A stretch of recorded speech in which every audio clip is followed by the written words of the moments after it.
Buenas tardes a todos. Para mí es una responsabilidad presentar a Judith Schutz, una amiga del Uruguay que ha dejado una huella imborrable en la región por sus contribuciones a las reflexiones en relación al campo de ciencia, tecnología e innovación. Para tratar de ser mínimamente objetivo, bajé algunas cosas de internet que les cuento. Judith Schutz es, bueno, yo no, queda para la parte de las preguntas que Judith nos cuente si empezó Rodrigo o ella con esta historia de ser primero formada en ciencias básicas y después en ciencias sociales, porque es la misma trayectoria que ayer comentábamos de Rodrigo. Judith es ingeniera electricista y luego máster en planificación del desarrollo y después doctora en socioeconomía del desarrollo en la Universidad de París I. Así que tanto Rodrigo como Judith son casos realmente excepcionales de combinación en su formación. Es docente investigadora en la Universidad de la República, en el Uruguay, profesora titular de Ciencia, Tecnología, Sociedad y Desarrollo, nada más apropiado para las discusiones que tenemos en este encuentro.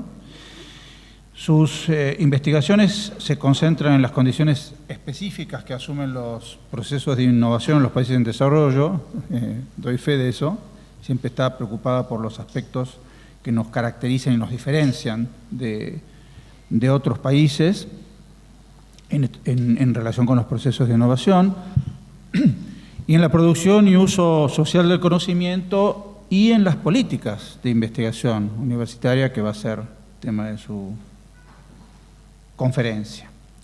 Fue secretaria de Ciencia, Tecnología y Desarrollo de la Comisión Latinoamericana de Ciencias Sociales, miembro del Grupo de Trabajo en Ciencia, Tecnología e Innovación del Proyecto Objetivos de Desarrollo del Milenio de Naciones Unidas, miembro de los consejos editoriales de la Revista Iberoamericana de Ciencia, Tecnología y Sociedad, de Research Policy, es miembro electo de la World Academy of Arts of Science.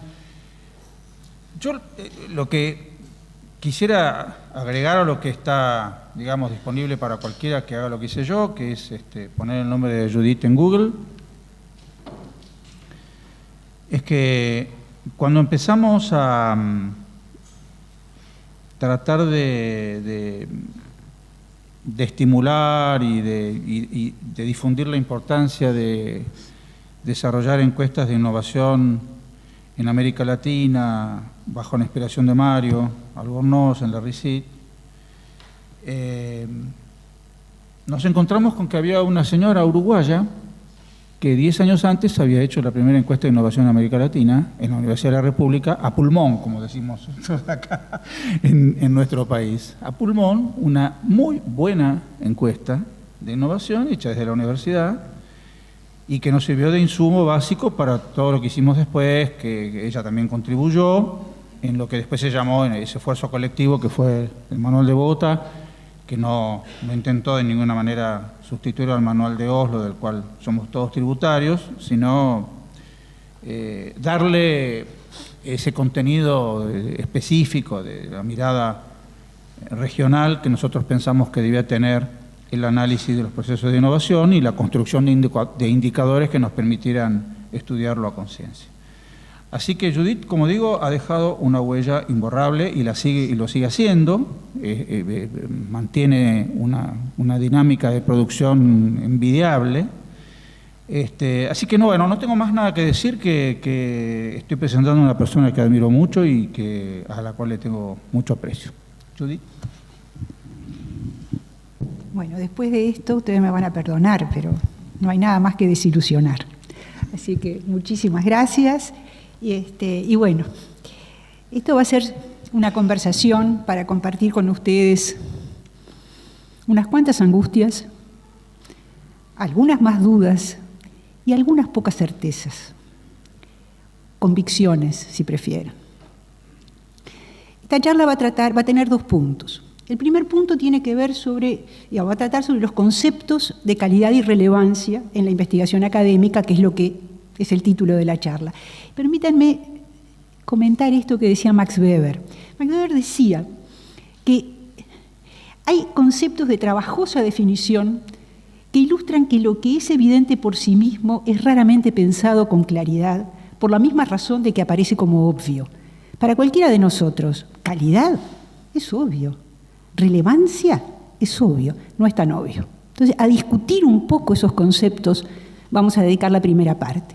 Y la segunda parte, vamos a hablar de dos experiencias de política de investigación universitaria que buscan articular calidad y relevancia, con mucha modestia, sin pretender haber hecho gran cosa, pero al menos es un camino en el cual estamos transitando y estamos tratando de aprender.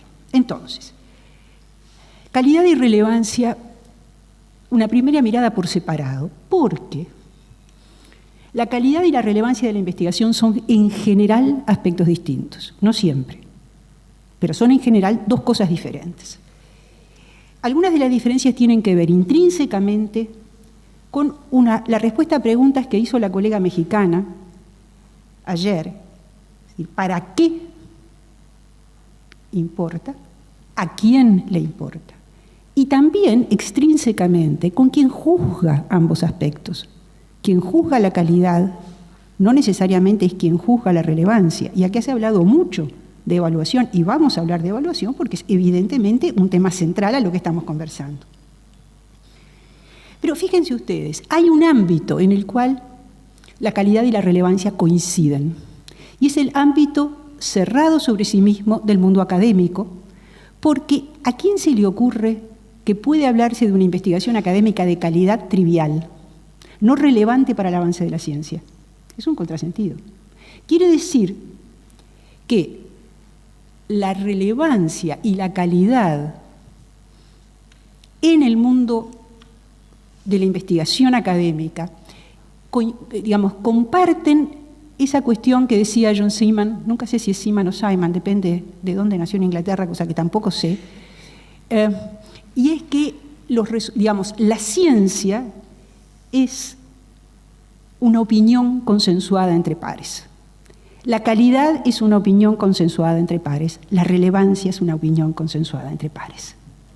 Por lo tanto, contingente, objeto de discusión, no es un dogma, pero en la ciencia académica ambas cosas coinciden. A partir de ahora, y dicho esto, la calidad va a ser una cosa y la relevancia va a ser aquello que tiene que ver con el otro, con el que está afuera del mundo académico, para fijar ideas y no confundir. ¿Relevante para qué? Introduzco ahora una nueva pregunta. ¿Relevante cuándo? Y vamos a ver por qué. Entonces, vamos a hablar de la relevancia de la investigación hecha en las universidades cuando intervienen impares.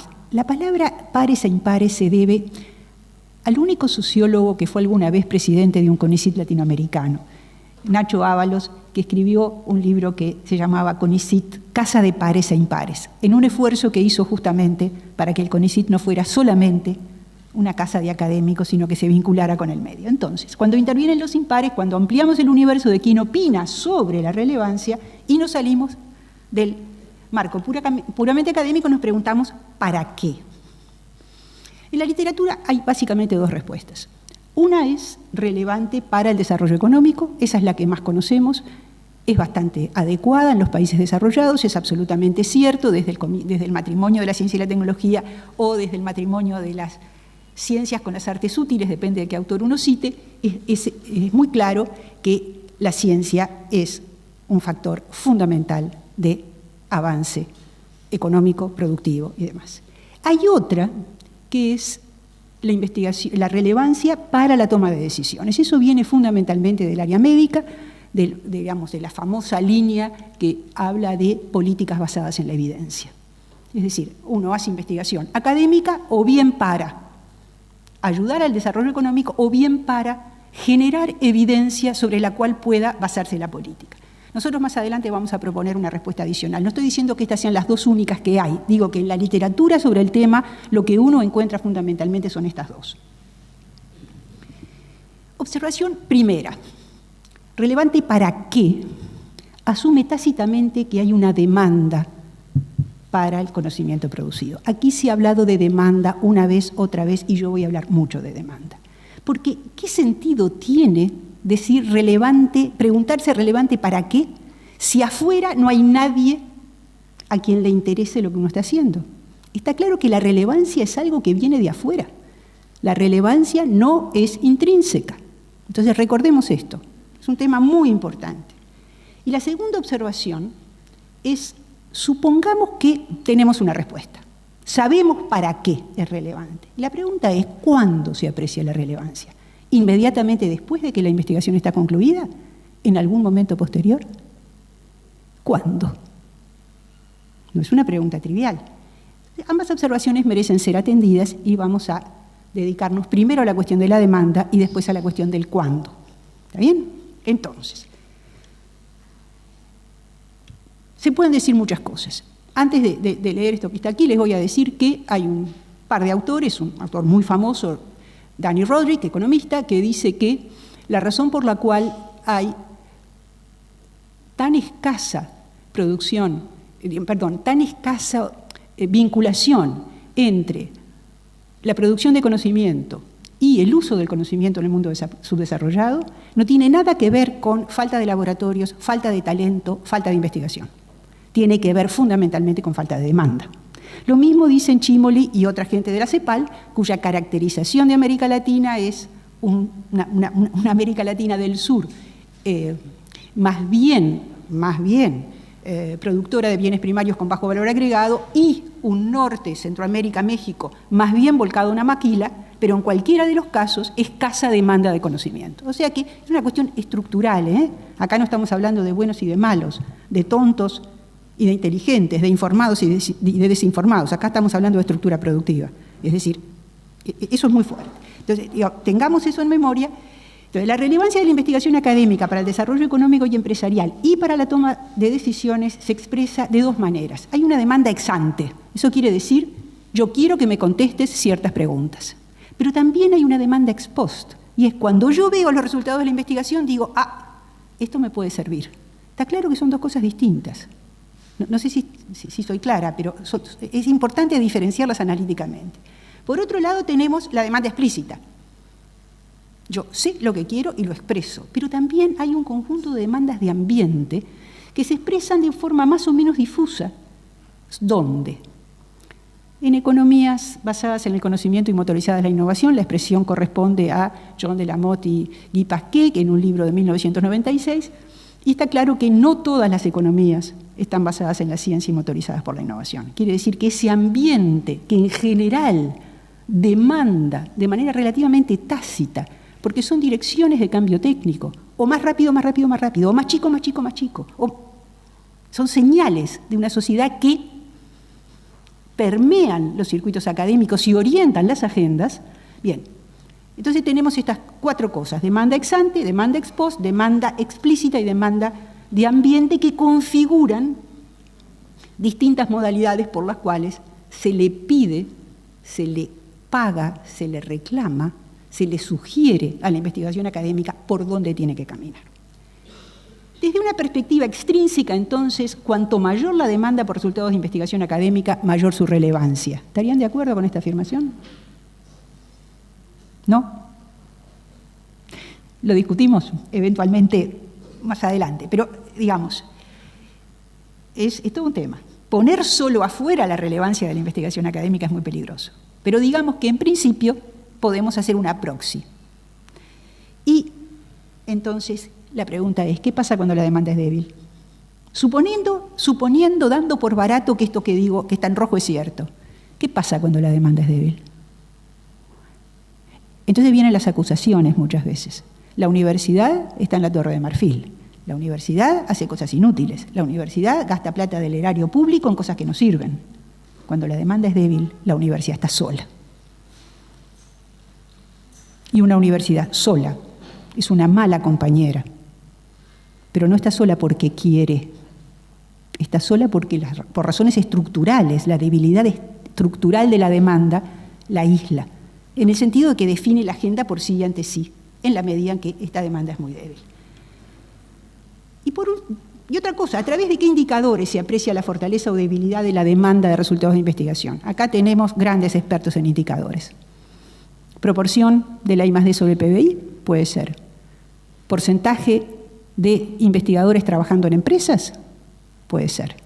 Cualquiera que ustedes elijan y observan qué pasa en el mundo desarrollado y qué pasa en nuestros países, van a concluir que todas son indicadores de una demanda débil que nos aísla y nos reconcentra sobre nosotros mismos. Entonces vamos a la cuestión temporal. ¿Relevante cuándo? La relevancia inmediata está asociada a la demanda ex ante y explícita. ¿Está bien?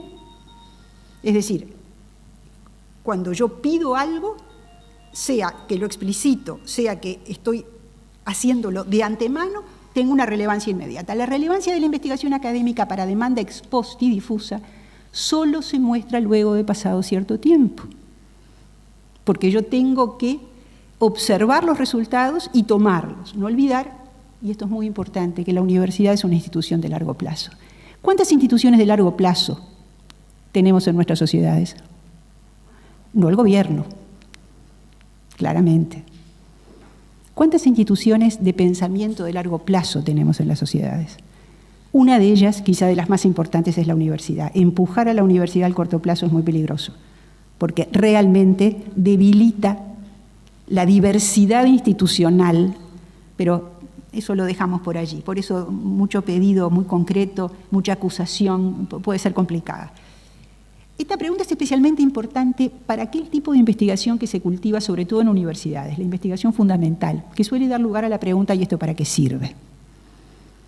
Porque la investigación fundamental claramente no es la que tiene aplicación inmediata, es aquella que es reconocida luego de cierto tiempo en materia de utilidad. Eso vale para todas las ciencias fundamentales, no solamente para las exactas y naturales. Cuando yo hablo de ciencias fundamentales incluyo a la filosofía y a muchas otras fundamentos de muchas otras disciplinas que son aplicadas.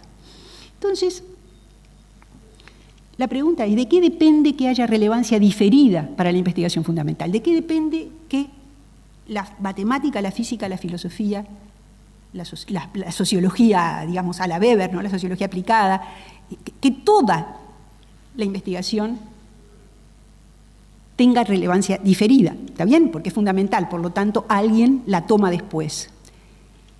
Nuevamente depende de la demanda de conocimiento. Por eso,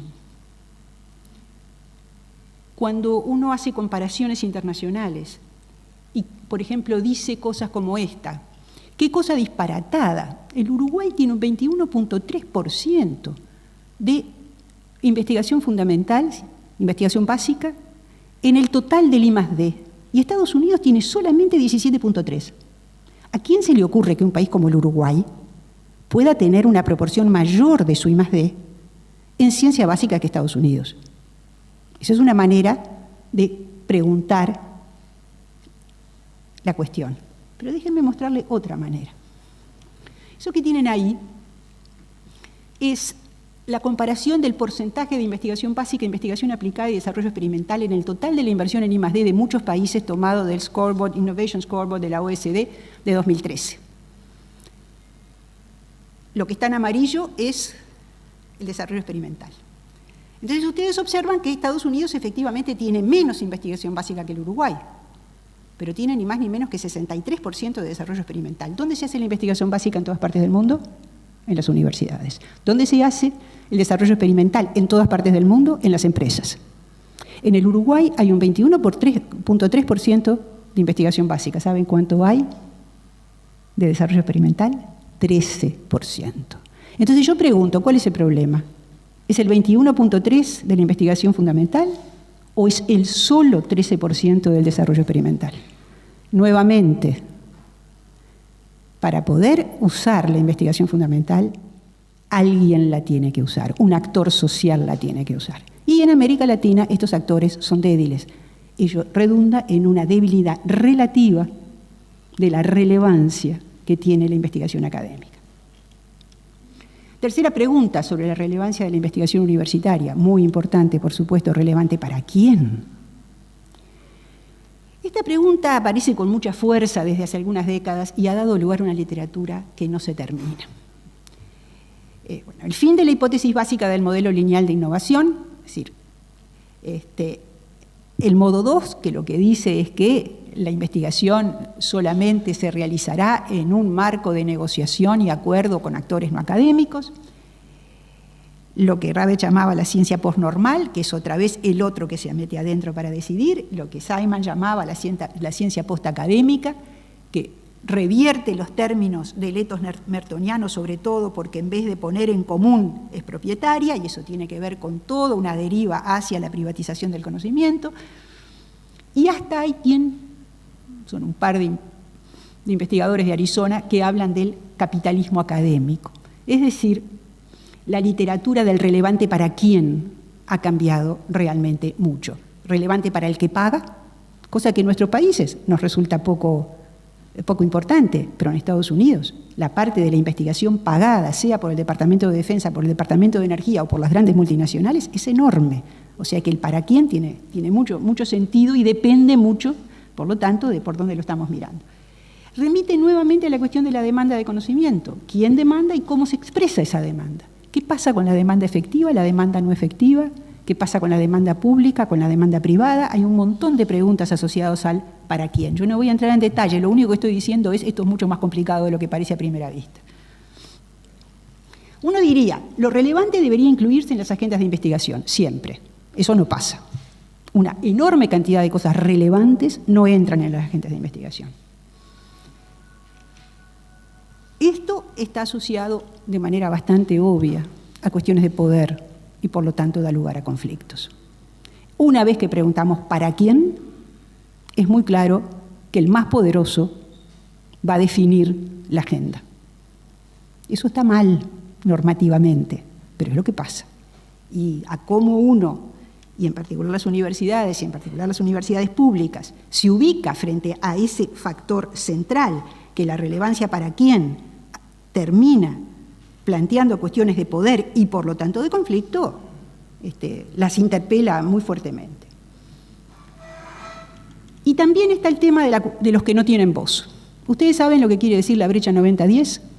Bueno, para los que no saben, la brecha 90-10 es un término acuñado por la Organización Mundial de la Salud, que dice que el 90% de la investigación en salud mundial se dirige a las enfermedades del 10% de la población y a la inversa, el 10% de la investigación mundial en salud se dirige a las enfermedades del 90%.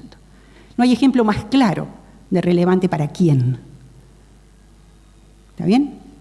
Uno podría concluir la investigación mundial en salud es relevante para el 10% de aquellos detentores de las enfermedades de las cuales se ocupa y es irrelevante para el 90% del resto de la población. Esto está dicho de manera fuerte, pero no lo digo yo, lo dice la Organización Mundial de la Salud. Entonces, espero que con esto quede claro que hay una problematización metida adentro del relevante para quién.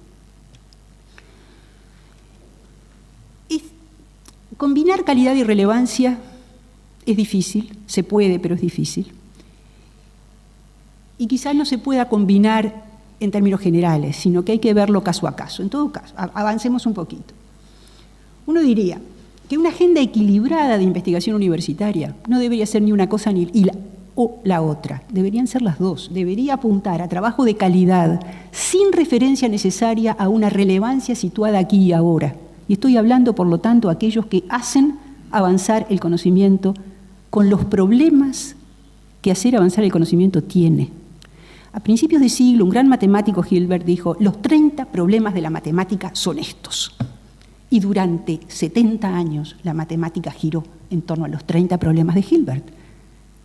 Está bien, hay que hacerlo. Esa es la investigación sin el referente aquí y ahora, de relevancia. Y también hay que hacer trabajo de calidad directamente asociado a la solución de problemas relevantes. Hay que hacer las dos cosas, no hay más remedio. Y bastante difícil es hacer alguna de las dos para hacerlas las dos.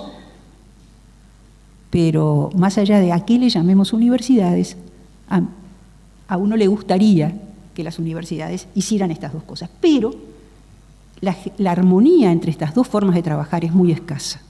Es muy difícil hacerlo y es muy conflictiva. ¿Por qué? Por 3 razones.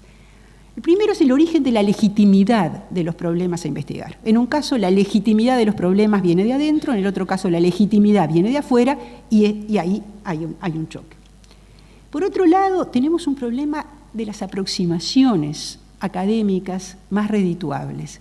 En la investigación académica, cada vez con más fuerza, pero en principio la interdisciplina está menos presente. En cambio, en la atención a los problemas del mundo real, la interdisciplina es hoy por hoy casi obligatoria.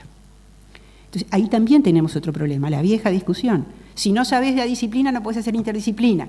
Si haces disciplina, es como el libro de Seaman que se llama Knowing Everything About Nothing. Entonces, hay un problema allí de armonización nuevamente que tiene sus complejidades. Y todo esto, encima de todo, tiene el problema de las formas de evaluación. Las formas de evaluación son un tema mayor, de una gran complejidad, y que generan un sistema de señales profundamente contradictorio que impacta negativamente sobre las posibilidades de armonizar calidad y relevancia en la investigación universitaria. Permítanme decirle que este no es un tema latinoamericano, este es un tema mundial. Si a alguno le divierte e interesa, les sugiero que entren a Google y pongan DORA, Declaration on Research Assessment. Es una declaración de diciembre de 2012 de los biólogos moleculares de San Francisco que se levantan en armas contra la medición de la ciencia por publicaciones en revistas arbitradas con factor de impacto H de arriba, de 4 para arriba. Cuidado, no estoy diciendo que publicar no sea importante. Es absolutamente fundamental, es el número 1 de la norma mertoniana, C. Poner en común. Si no ponemos en común, además tenemos el problema con la última norma mertoniana, que es el escepticismo organizado. Si yo no pongo en común, me creo que lo que hice está bárbaro, no permito que los otros me critiquen, me digan que me equivoqué, etcétera, etcétera, etcétera. No cabe ninguna duda, hay que poner en común. Y hoy por hoy poner en común quiere decir muchas cosas, entre otras, fundamentalmente escribir en inglés. Es un dato de la realidad, hay que tomarlo como tal. El problema es contar papers, que no es lo mismo, ¿está bien? El problema es que tenemos poco tiempo, hay cada vez más gente, tenemos éxito, hay cada vez más investigadores quieren hacer más cosas, quieren que los evalúen. Entonces el pobre grupo de evaluadores es cada vez más chico y tiene que recurrir a proxies. Y las proxies son contar. Lewis Mumford, en una frase muy linda de Técnicas y Civilización, decía: los hombres empezaron contando números y a poco andar solo los números contaron. Es un problema. Es un problema muy serio, es un problema muy serio. Digo, la evaluación la hacen los pares y están cada vez más desbordados, estamos cada vez más desbordados. Digo, no se trata de levantar el dedo y acusar, hay que entender cuáles son los problemas. Y este es un problema muy serio. Pero además de eso estamos nosotros. Cuando digo nosotros, no estoy hablando de mi viejo, el otro yo, el doctor Merengue, que era ingeniero electricista, estoy hablando de nosotros los científicos sociales. Y nosotros los científicos sociales, cuando viene el imperialismo de los físicos, que también es imperialismo para los matemáticos, y cuando no hablemos del imperialismo de los biólogos, pero esos tienen algún problema, porque los biólogos publican de a 20, entonces los físicos se quejan de que de a 20 uno nunca sabe cuál es la responsabilidad de quién. Pero llegan a los científicos sociales, que sobre todo escribimos libros y capítulos de libros, y encima de todo publicamos en español en América Latina, entonces tampoco nos dicen y Springer, y Oxford, y Cambridge University Press, y quién te evaluó. Y yo qué sé quién me evaluó, lo publiqué en el Uruguay, y en el Uruguay no tenemos editoriales con referato. Y entonces no lo cuentan. Digo, tenemos un problema muy serio y todos somos pavlovianos. Entonces cuando nos hacen así, mucho rato, y nos dicen publique, publique, publique, publique, usted empieza a publicar. ¿Y qué es lo que pasa cuando pasa eso? Miren, le voy a leer primero la frase y después le voy a decir quién la dijo. Al evaluar calidad debemos atender más a la originalidad, la profundidad y el rigor que usar metodologías sofisticadas de última generación. La calidad de publicaciones y la consideración de los índices de impacto de las revistas en las que se publica son factores que distorsionan particularmente la apreciación de calidad. Esto no lo dijo un sociólogo, no lo dijo algún chanta, esto lo dijo, esta es la forma en que desde el año 2004 el Programa de Desarrollo de las Ciencias Básicas de Uruguay piensa la evaluación académica. Y déjenme decirles que el Programa de Desarrollo de las Ciencias Básicas de Uruguay es quizá el programa más exitoso de toda la historia de la ciencia en el Uruguay, que permitió, cuando en 1986, saliendo de la dictadura, quedaban 14 investigadores en el Uruguay, tener hoy 900 magíster, 400 doctores y la recuperación y el florecimiento de una ciencia muy activa que acaba de incorporar a la geociencia, que acaba de incorporar la bioinformática. Y estos son los criterios de evaluación por los cuales se guían. ¿Está bien? Entonces, de pasito por las piedras con la evaluación, con la contabilización.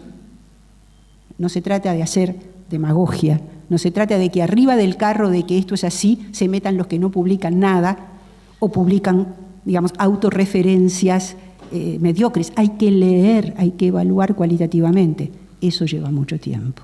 Y el tiempo es una de las cosas que más conspira contra la calidad de la evaluación, que tiene tanto que ver con la calidad y con la relevancia. Ahora bien, a los investigadores les interesa la relevancia social de lo que hacen, porque todo esto que estamos hablando está bárbaro, pero al final son los investigadores los que trabajan. Entonces, ¿les importa o no les importa? Cuando nosotros en el Uruguay, en la nueva época, que empieza en el año 2005, se hablaba del PENCTI. ¿Cómo era? Plan Estratégico Nacional en Ciencia, Tecnología e Innovación. Nosotros en la universidad quisimos contribuir a ello haciendo una encuesta, preguntándole a los investigadores de más nivel lo siguiente: ¿qué acciones necesitaba para hacer avanzar el conocimiento? ¿Y qué acciones eran necesarias para que la sociedad pudiera utilizar el conocimiento? ¿Qué nos contestaron? A lo primero nos contestaron: financiación de largo plazo de grupos de investigación, apoyo a posgrados nacionales, acceso a bibliografía, acceso a equipamiento. 7 años después se consiguieron las 4 cosas. ¿Está bien? No es que estemos felices, ellos tampoco están felices. Ningún investigador está feliz por definición, así que eso tampoco importa. Y está bien, es razonable. Ahora, ¿cuáles eran las acciones que ellos habían identificado para poder utilizar el conocimiento? Detección de la demanda social y productiva para colaborar a orientar las agendas de trabajo. Difusión de resultados de investigación y apoyos para estimular su utilización. Inserción de investigadores en empresas y en espacios claves del sector público para incrementar competitividad, eficiencia y articulación. Ninguna de estas 3 se implementó. Ni siquiera nos estamos acercando. ¿Está bien? ¿Eso qué quiere decir? Que es mucho más fácil trabajar adentro de la academia, aún con todos los recortes presupuestarios, que trabajar en interfase. ¿Está bien? Vamos a volver sobre alguna de estas cosas, en particular sobre el tema de la detección de la demanda. Bien, entonces paso ahora a la segunda parte y le voy a contar el primer ejemplo de combinación entre calidad y relevancia en la universidad, que es la experiencia que tenemos. Hace algunos años, 5 exactamente, el presidente de ANCAP, que viene a ser como YPF, ¿no? Sí. Se acercó a la universidad y dijo: queremos trabajar con ustedes, no queremos hacer un laboratorio de investigación y desarrollo dentro de la empresa y queremos que la universidad contribuya haciendo investigaciones de interés directo para ANCAP. Bárbaro. ¿Cuáles son los problemas? Silencio. Nos tomó 6 meses a 3 personas, golpeando la puerta gerencia por gerencia, para tratar de entender qué era lo que necesitaban. O bien necesitaban cosas que no necesitaban investigación, o bien necesitaban cosas para ayer que la investigación no puede proveer. Ok. Llegamos a las primeras jornadas conjuntas ANCAP-UDELAR, vamos por la 5ª. ¿Y qué pasó? Que ellos aprendieron. Y ahora, durante todo el año, los gerentes de ANCAP se juntan para que en las jornadas ANCAP-UDELAR cada gerencia presenta sus problemas. Y así empiezan las jornadas, con ellos presentando sus problemas, nosotros que ya más o menos sabemos cuáles son, invitando investigadores, después se trabaja en taller, después se presentan proyectos y así vamos.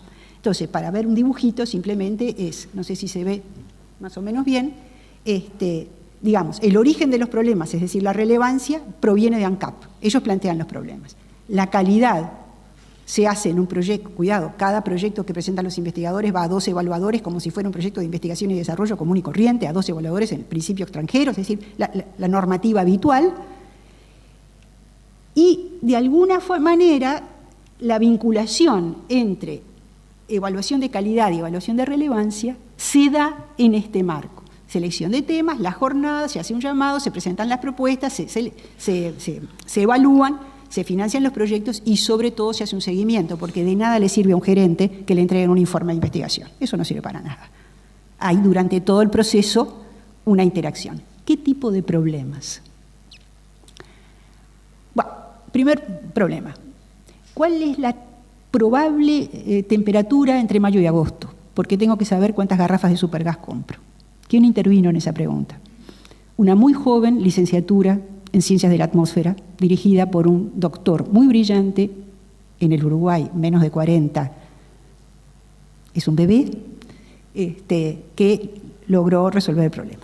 Otros problemas que todavía no tienen solución. El camarón dorado.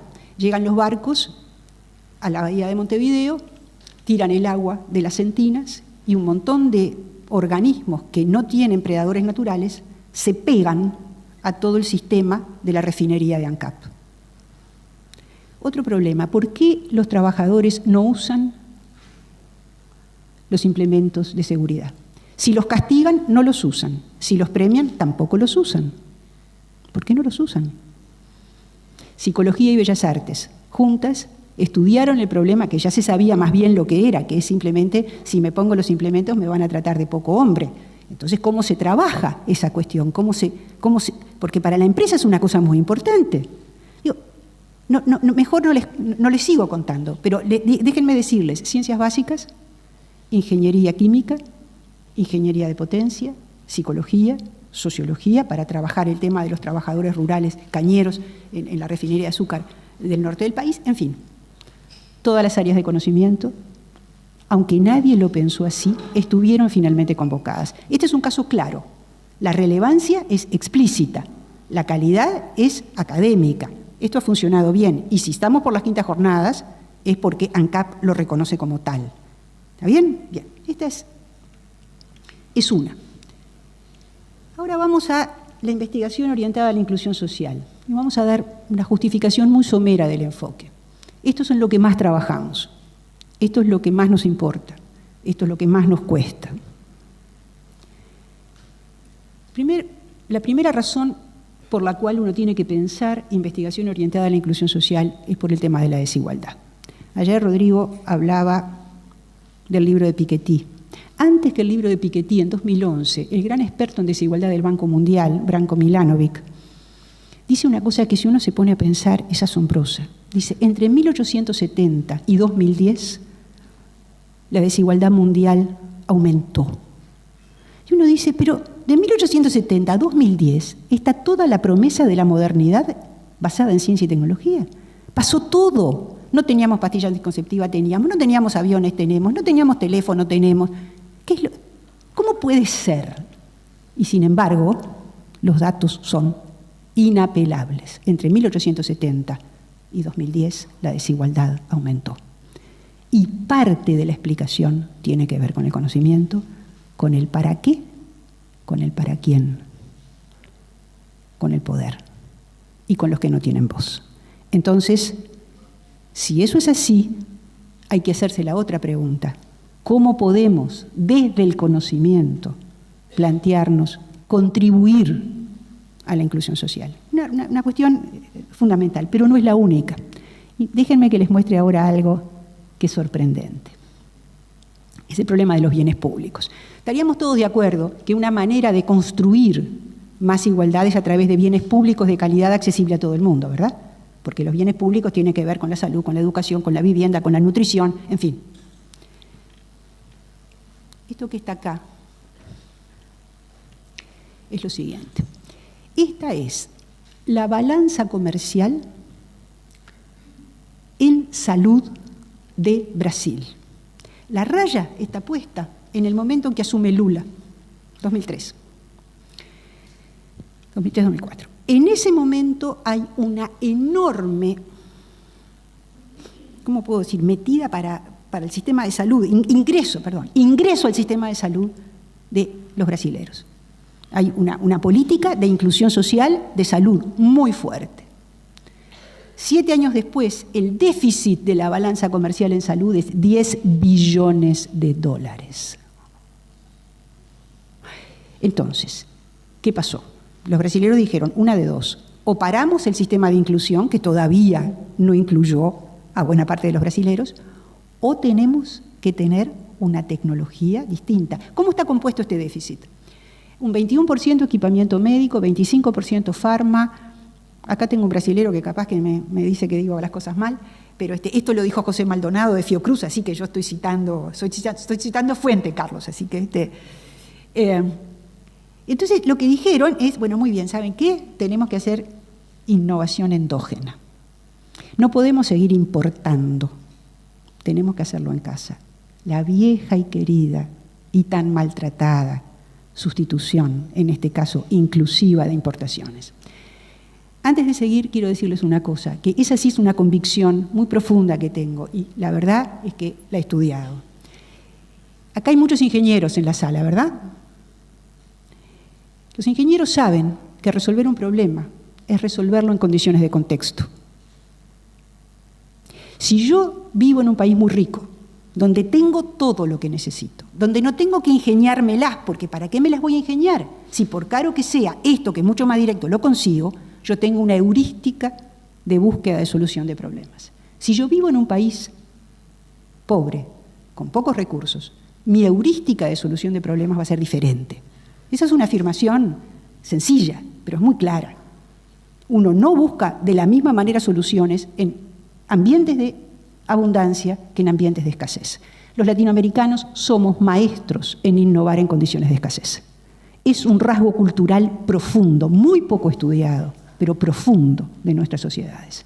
Quiere decir que tenemos musculatura innovativa específica sobre la cual deberíamos trabajar más. Hacer esto se puede hacer de muchas maneras. No hay una sola manera de llegar a un resultado. La ingeniería no es un teorema. La tecnología no es un teorema porque no es una ciencia exacta. ¿Está bien? Entonces, los brasileros apuestan a esto. Apuestan a esto a través de una organización institucional muy peculiar, y es que el Ministerio de Salud Pública tiene una política científica y tecnológica propia que coordina con el Ministerio de Ciencia y Tecnología.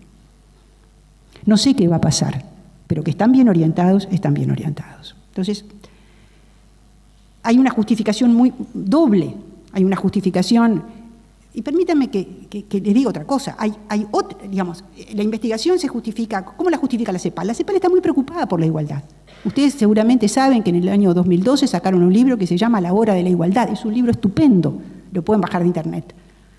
Pero, ¿cómo entra la innovación en el esquema de CEPAL? Así, yo hago innovación, con la innovación cierro la brecha de productividad. Como cierro la brecha de productividad, genero empleos formales de mejor calidad y de esa manera llego a la inclusión social. Pero la misma CEPAL dice, eso lleva mucho tiempo y mientras tanto, ¿qué? Y además dice, pero ¿y en América Latina, con estas tristes políticas de ciencia y tecnología que tenemos? Entonces uno dice, no, así sí, así también. Pero denle un espacio a mirarlo de otra manera. Yo no estoy diciendo que la investigación tenga que estar solo orientada a la inclusión social para disminuir la desigualdad. Hay muchas maneras distintas de hacerlo. Lo único que digo de manera muy modesta es, esta es una de ellas. Y a mostrarle cómo las trabajamos en el Uruguay, me dedico ahora, que es lo último que les voy a contar. Bien, tenemos un programa desde el año 2008 que se llama Investigación e Innovación Orientadas a la Inclusión Social. Tuvo un antecedente en el año 2003, que se llamó Investigación para la Emergencia Social. En el año 2002, la crisis uruguaya, arrastrada por la crisis argentina, dejó al 40% de la población por debajo de la pobreza.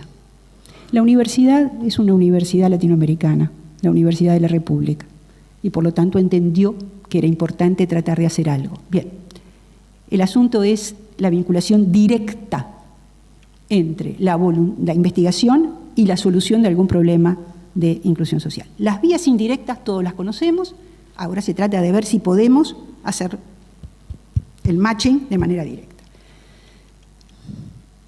Vamos ya unos cuantos años, tenemos varios proyectos financiados, les voy a contar algunos muy rápidamente.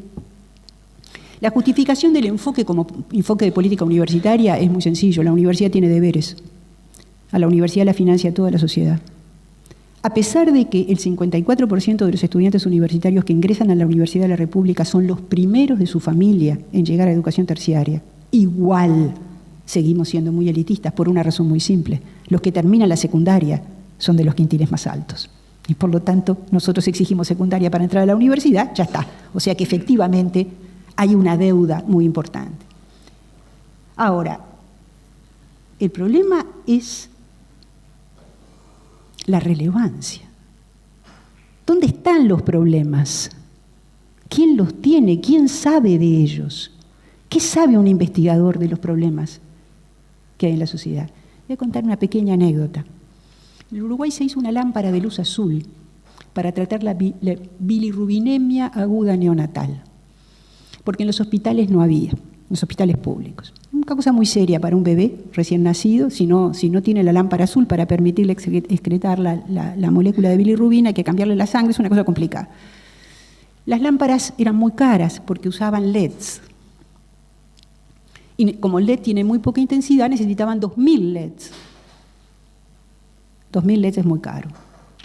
Un físico de la Facultad de Ingeniería inventó un dispositivo óptico por el cual, con 200 LEDs, 10 veces menos, tenía la misma intensidad.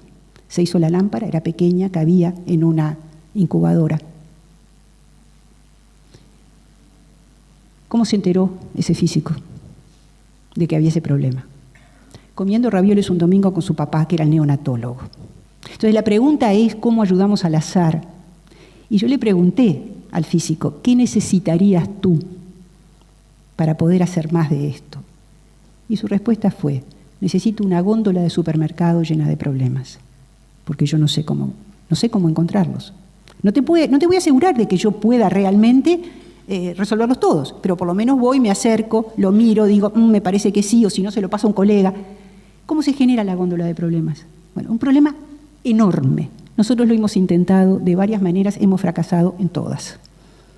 Seguimos probando, seguimos avanzando. Una de las cosas que hicimos para tratar de avanzar en ese problema fue lo que llamamos la modalidad 2. Es decir, uno puede presentar un proyecto completo, al cual le damos más plata, $35.000 por proyecto, que en el Uruguay es todavía más de lo que le damos a los, $45.000 por proyecto. Es más de lo que le damos a los de I+D clásico, que le damos 35. Es decir, estamos privilegiando esto, ¿tá?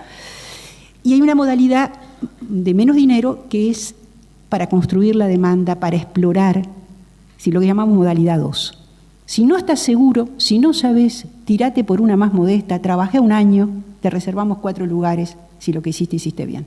¿Está bien? Nos ha pasado, por ejemplo, con una bióloga molecular que quería estudiar a través de técnicas de ADN la identificación precisa de un tipo de oxiuros que está infestando a el 60% de los niños en una zona de Montevideo, pero no estaba muy segura de si lo iba a poder hacer. Entonces trabajó durante un año a ver si podía. Lo pudo hacer y ahora está trabajando, digamos, para los temas preventivos con el Instituto de Higiene y demás. Bueno. Después tenemos el otro problema. Y suponte tú que la solución está. ¿Quién la usa? Ejemplo, un nanotecnólogo que, muy preocupado por el problema de que 20 centímetros cuadrados de piel sintética cuesta $4.000 y por lo tanto atender a los niños que se queman en invierno en los asentamientos es muy difícil, inventó una piel sintética espléndida, con todos los antibióticos que se ponen. Y por ahora es una piel sintética espléndida en el Polo Tecnológico de Pando. Entonces el problema es, ¿quién se compromete con los resultados? Estamos hablando con la Agencia Nacional de Investigación e Innovación.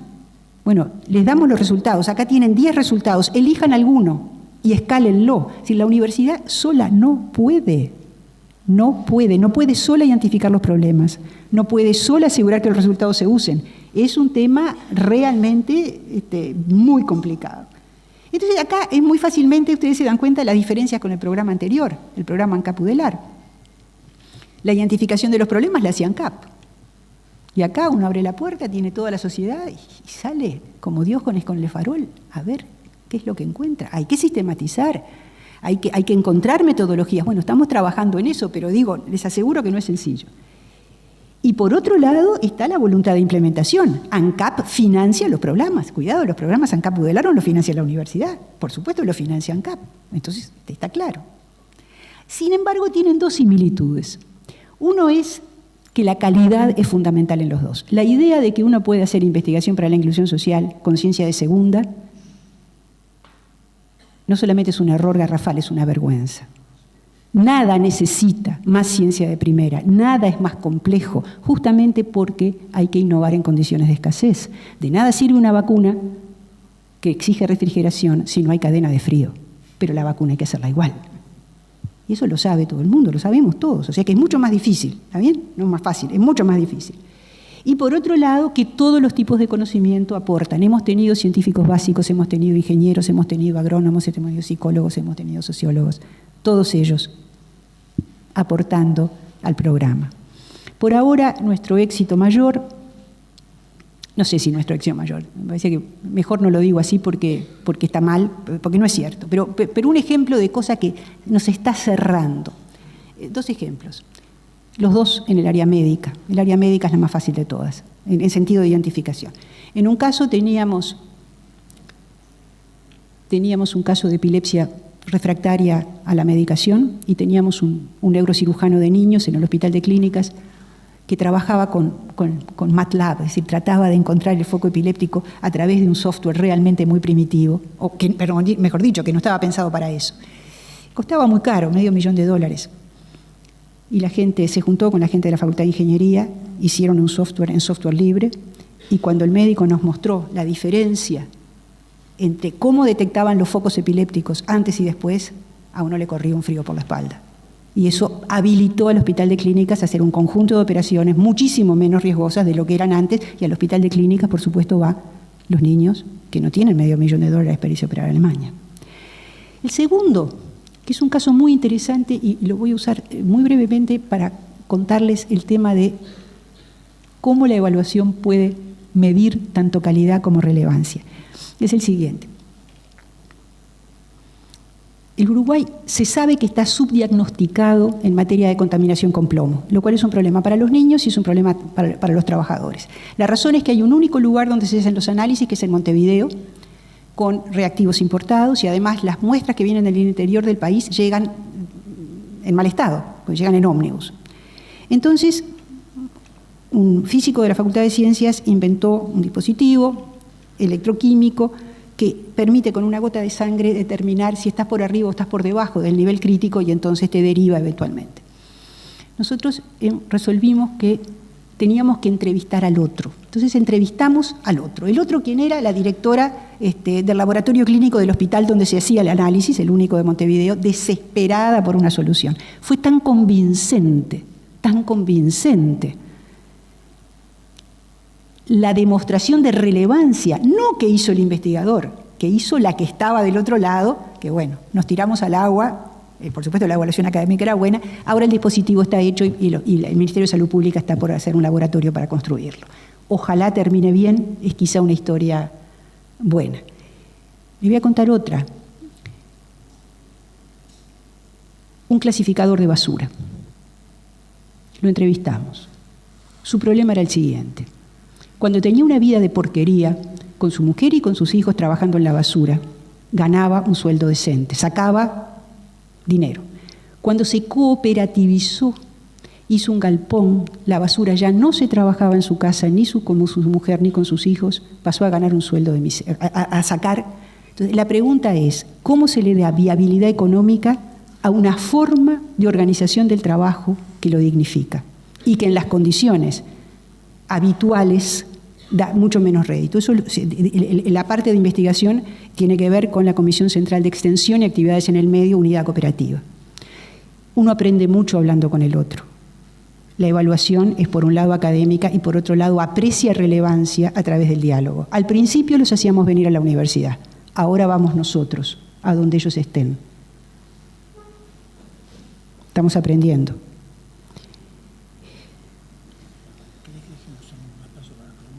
Quiero terminar, me quedan 2 minutos. Poniendo lo anterior entonces en un marco más amplio, está emergiendo una nueva gama de políticas en ciencia, tecnología e innovación. Las políticas de ciencia, tecnología e innovación entendidas también como políticas sociales. Esto no es no pasa en el Uruguay, esto está pasando en el mundo. Lean el Banco Mundial y van a ver que empieza a hablar de Propure Innovation. Vayan a la OECD y está hablando de Inclusive Growth, Inclusive Development. ¿Qué es esto? Inclusive. Pero no era tautológico, no era que si es development es inclusive. Hay un malestar, no en la cultura, hay un malestar profundo con la promesa no cumplida. Y están empezando a emerger. Ahora bien, el problema es que, aunque estas políticas constituyen un ejemplo mayor de la democratización del conocimiento, el gran desafío para debilitar la desigualdad tiene que ver con que las políticas sociales también tienen que ser políticas de innovación. Políticas de innovación como políticas sociales como políticas de innovación. Es sistémico. Un solo lado no alcanza. Y las políticas sociales no suelen pensarse a sí mismas como lo que también son, gigantescas demandantes de conocimiento. Si lo lográsemos, estamos hablando un día sí y otro no con el Ministerio de Desarrollo Social, por ejemplo, a través del tema de discapacidad, quién sabe lo que podría llegar a pasar. Y las políticas de innovación como políticas sociales tienen un lugar en las universidades para el desarrollo. Acá se habló mucho de universidad emprendedora. Déjenme decirles que en universidad emprendedora es una de las posibles traducciones de Entrepreneurial University, que es la expresión de Etzkovich. La otra es universidad empresarial. Y a mí, como no me gusta Entrepreneurial University, me gusta mucho más, en inglés queda más bonito, Developmental University. Me gustan las universidades para el desarrollo, sí. Y esto esboza una estrategia de investigación en nuestros países que puede incorporar lo mejor de las políticas para la oferta y para la demanda, y haciendo de la investigación de calidad y relevante un pilar del desarrollo integral. Ese desarrollo está para construir y las universidades tienen en ella un lugar. Muchas gracias.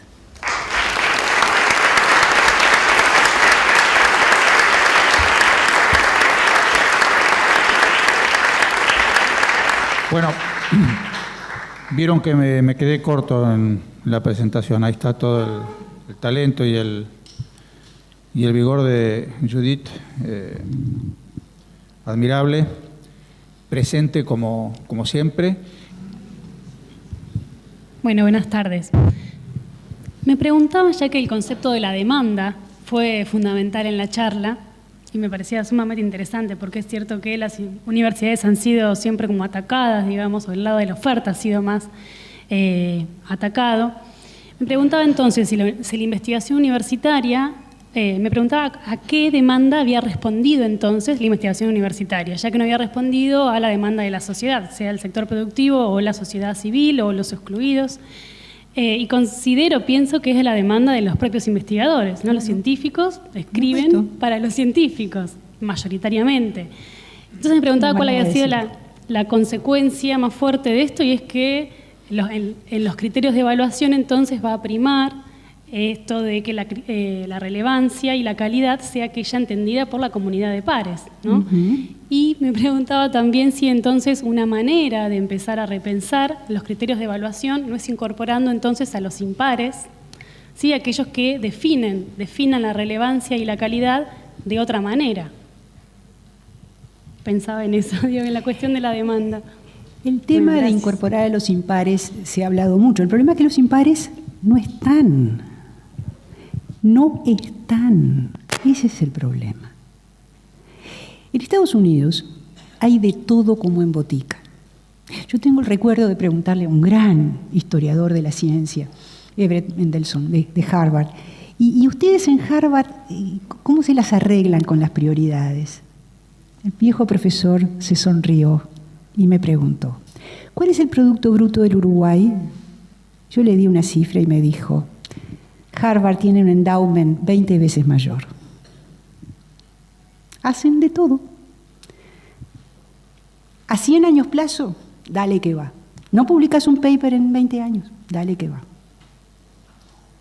Vamos a esperar. Podemos apostar mal. Si apostamos bien, bingo, premio Nobel, etcétera, etcétera. Y además, el problema es, y ahí hay pares, si habrá impares, Ministerio de Defensa, ¿te parece un impar chiquito? Entonces, digo, es decir, no es una solución mágica. El problema es pelear porque de buenas maneras, por la mejor, porque los investigadores, permítanme que les diga, no todos, pero la gran mayoría son solidarios. Y nada le gusta más a un investigador que lo que hace sirva. Yo he visto sonrisas, de esas que uno no se olvida nunca. Entonces hay que ayudar. La política universitaria, yo soy la coordinadora académica de la Comisión Sectorial de Investigación Científica, un nombre larguísimo, pero no importa. Es el lugar donde hacemos políticas universitarias, lo único que mi amigo Lugones no dijo. Lo que hacemos es tratar de ayudar a que la gente se encuentre. Hay que trabajar muy duro para que la gente se encuentre. En vez de acusar recíprocamente, hay que apostar y apostar y apostar. Y yo tengo la convicción de que va a dar mucho trabajo, pero la Universidad Latinoamericana va a dar la talla. Me puedo equivocar. ¿Listo? Bueno, muchas gracias, Judith.